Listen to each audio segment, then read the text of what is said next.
some other examples to our integer values and unsigned. And like in both float and integer numbers, then we have this issue of byte ordering, which is, when we said, int, okay, we said that it was 4 bytes. And then we had float, and we also have 4 bytes. Now, with the int, then how do you represent these 4 bytes in the memory? Okay, so how are the bytes within a multi-byte word is ordered in memory? And the way we do this is, remember, like, if I have, for example, these are the addresses from 00 to 01, 02, 03. If I have 32-bit words, okay, and if I am putting, like, I define, say, int here, like, say, int x, I define x, and if it's, then the address for x, if it's stored in here,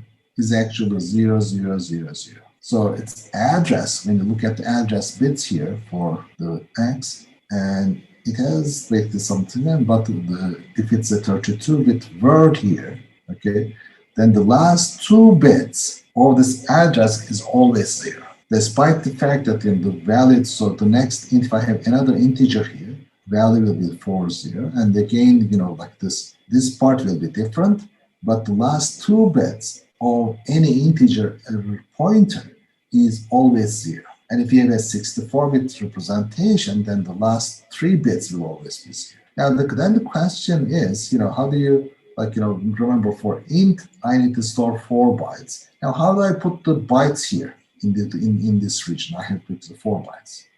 Now, for this, there are 2 different conventions. One is called big endian, okay, and then little endian. Okay, I'll tell you what this is. And different processors support different conventions. In the big endian case, the least significant byte has the highest address.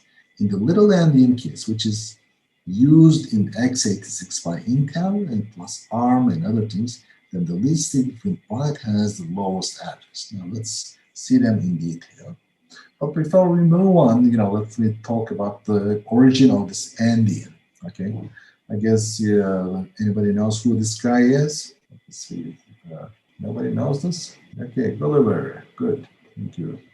So this guy, you have seen this, and then this guy went to, like, basically a place where there were like 2 nations. Okay, and those nations were Lilliput and Blefuscu.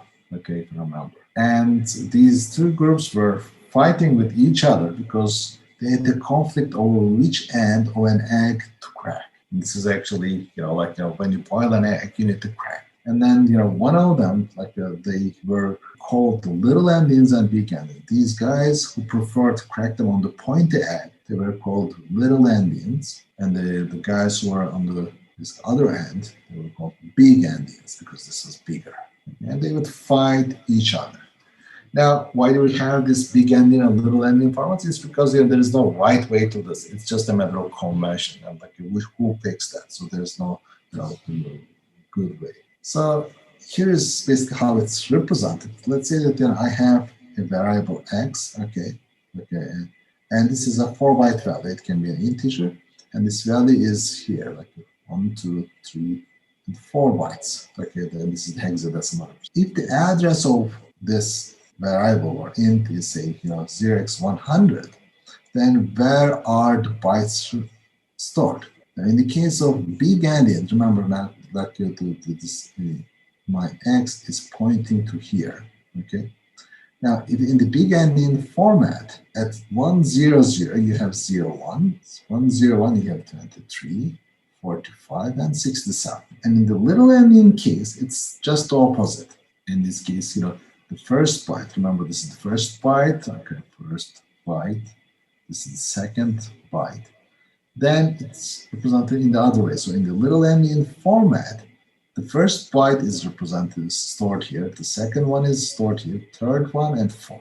And this one is used by Intel. And if you get really confused with whether Intel was using little endian and big endian, you can look at the letters here. So you can see that this has all the I, N, T, L. So this looks like more Intel. This is not Intel.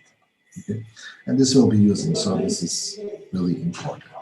And why does it matter? Well, let me just show you how it works. So here's my binary representation, okay, of this number, which is 3B6D, okay. And in, for example, x86 or Intel, this one is, by the way, this is Intel architecture 32-bit, okay, and this is the 64-bit architecture. And like, you know, this is the little Endian format. This is the big Endian format. This is my son, which was a workstation provider once upon a time, big guys, now no longer available. Okay, so you can see that, like, you know, there the address is different, and if I have a, you know, minus 15213, then you will have a slightly different number. Or if I have a long, in the case of 32-bit Intel architecture, the long int would be stored in 32 bytes. Okay, whereas in here it was 64 bytes, and some this is also 32 bytes. Then, you know, the representation of this number is represented like this. So here is some code in case you want to check how these things are represented. This is, you know, how to print byte representation of any data. It takes a pointer and then it prints them here in hexadecimal. And for example, you can define A here with this number, just pass the pointer of A and the size of the integer, and you can say basically at which address, like this, you can see this is, I have how it's printed in here. And you can note that, you know, like, you know, the hexadecimal value of 15, it was, you know, 00003B6D. And when you look at the memory, then it's reversed. This is, again, since this is a little Endian format in x86 64. And with pointers, again, you know, these had basically 32-bit pointers. And these pointers, again, you know, when you look at how they are stored, they are basically in reverse order. Like if you have a 64-bit, then you have a larger number here. And note that, you know, the values that you have may have may assign different locations, and each time at different locations. What about the strings? Well, strings, it's a jar array, okay? And when you store something in memory as a string, then it doesn't matter whether it's a little Endian or big Endian format. Okay, and so this one's the ASCII character value is 31. This is 38, and so on. So whatever the device is, this is big Endian and little Endian, it will still be here. So in this case, the byte ordering is not an issue. Now, what does this tell? It means that, you know, if you are unsure about basically the little Endianness or big Endianness of a number of a machine, and you want to send some data to some other machine, then you have to make sure that, like, for example, if you send a string, you can be sure that the jar array is sent in the same way.